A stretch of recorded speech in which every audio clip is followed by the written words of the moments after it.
వెంకటాచలం మండలం గుడ్లూరివారిపాలెంలో చోటు చేసుకున్న విషాదం. ప్రియుడితో కలిసి భర్తని హతమార్చిన భార్య.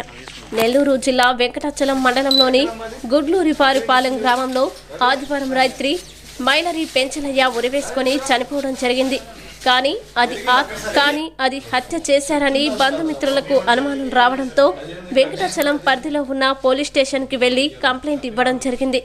ఎస్ఐ శివనాంచారయ్య ఈ కేసుని దర్యాప్తు చేస్తున్నారు. ఎస్ఐ గారిని వివరాలు అడగ్గా దర్యాప్తు చేస్తున్నామని, త్వరలో వివరాలు తెలియజేస్తామని అన్నారు.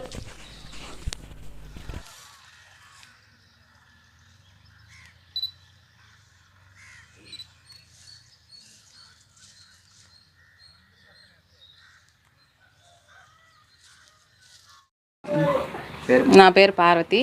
నన్ను నెల్లూరులో ఇచ్చారు. నేను ఉండేది నెల్లూరులో. అబ్బాయి చాలా మంచోడండి. అది ఎలా జరిగిందని మాకు ఎలా అనుమానం వచ్చిందంటే, అమ్మాయి కాల్ రికార్డ్స్ తీశారు. ఎత్తుబడి అయిపోయింది. ఆ రోజు నేను రాలేకపోయాను. అబ్బాయి ఒంటి మీద గాయాలన్నీ ఉన్నాయంట. వీళ్ళు చూసుకోలేదు. ఆ బాధలో ఉండిపోయారు. చనిపోయాడని బాధలో ఉండిపోయారు. సోమవారం రోజు అండి. సోమవారం రోజు ఉదయం మాకు తెలిసింది చనిపోయాడని చెప్పేసి. ఆ బాధలో ఉండి వీళ్ళు అవి చూసుకోలేదు. అదిగాక అమ్మాయి కొంచెం అఫైర్స్ అవన్నీ ఉన్నాయి అమ్మాయికి. అది అమ్మాయి ఒప్పుకునింది నిన్న మేము అడిగితే. అది ఎలా తెలిసిందంటే, ఫోన్ మేము తీసుకున్నాం. ఫోన్ తీసుకొని కాల్ రికార్డ్స్ అన్నీ చూస్తే అబ్బాయి కాల్ రికార్డ్ పెట్టి ఉన్నాను నేను అని ఆల్రెడీ చెప్పున్నాడు మాకు.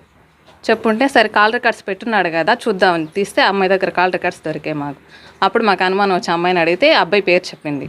అబ్బాయి పేరు అజయ్, ఇలా జరిగిందని చెప్పట్లేదు. అబ్బాయి పేరు అజయ్ అని మాత్రం చెప్తుంది. నిజం చెప్పమ్మా అంటే ఇంకా గమ్ముగా సైలెంట్గా ఉంటుంది.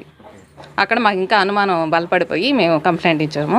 కంప్లైంట్ ఇచ్చాక అమ్మాయి ఇంకేం చెప్పట్లేదు. మాకు అనుమానం ఎందుకు వచ్చిందంటే, ఉరేసుకున్న మనిషిని అమ్మాయి ఎలా దించింది. 7 months ప్రెగ్నెంట్.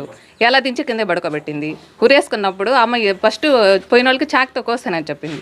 చాక్తో కోసానని చెప్పి తర్వాత వాళ్ళకి ముడిపోయానని చెప్తుంది. ఒక్కొక్కరికి ఒక్కొక్క మాట చెప్తుంది. అక్కడ మాకు అనుమానం బలపడిపోయి మేము కంప్లైంట్ ఇచ్చాం. ఇది జరిగింది. ఇంకా మాకు నిజం అంటే అబ్బాయి అఫైర్ ఉందని ఒప్పుకుంటుంది. ఎందుకు చంపావు అంటే నేను చంపలేదు అంటుంది. అఫైర్ ఉంది అని ఒప్పుకుంటుంది. అఫైర్ ఉంటే గమ్ముగా అసలు ఇంక నిజం చెప్పట్లేదు అమ్మాయి. ఏది చెప్పట్లేదు.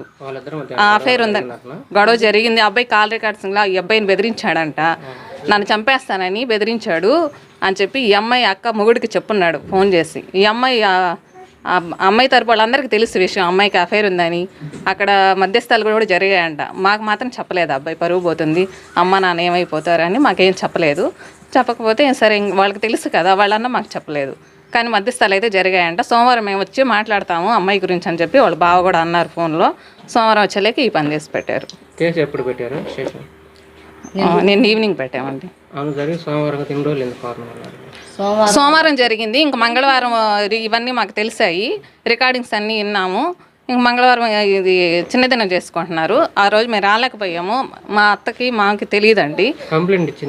కంప్లైంట్ ఇచ్చింది తమ్ముడు అమ్మ నాన్న వీళ్ళు వెళ్ళి కంప్లైంట్ ఇచ్చొచ్చారు. ఇది గుట్రపాళెం. ఏం జరిగింది, నిద్ర లేచి మాకు ఫోన్ చేసింది ఆమె. ఫోన్ చేసి పాపకి ఫోన్ చేసి ఏడుస్తూ ఉంది. ఊహు అంట. ఆ పాప ఎత్తుకొచ్చి నాకు ఇచ్చింది. ఇంటికాడ ఊరు లేరు. నేను ఈ పాప ఉన్నాము. ఆయన బాగలేని ఆయన ఉన్నాడు. ఫోన్ చేసినాక ఆమె మళ్ళీ ఏడ్చి ఫోన్ వేసి ఎత్తలేదు. అని మళ్ళీ పెట్టేసి ఏం జరిగింది అక్కడికి వెళ్ళిపోతానని చెప్పేటప్పటికి మళ్ళా చేసి ఏడుస్తూ ఉంది. ఏందో చెప్పమే, నేను అక్కడికి వస్తున్నాను అన్నాను. ఆయన ఊరేసుకున్నాడు అన్నది. సరే బతికున్నాడా లేకపోతే ఎట్టున్నాడమ్మా అన్నాను. కాళ్ళు చేతులు నీళ్ళుక్కుపోండాయి అన్నది. ఇక నేను తెలియలేదయ్యా నాకు.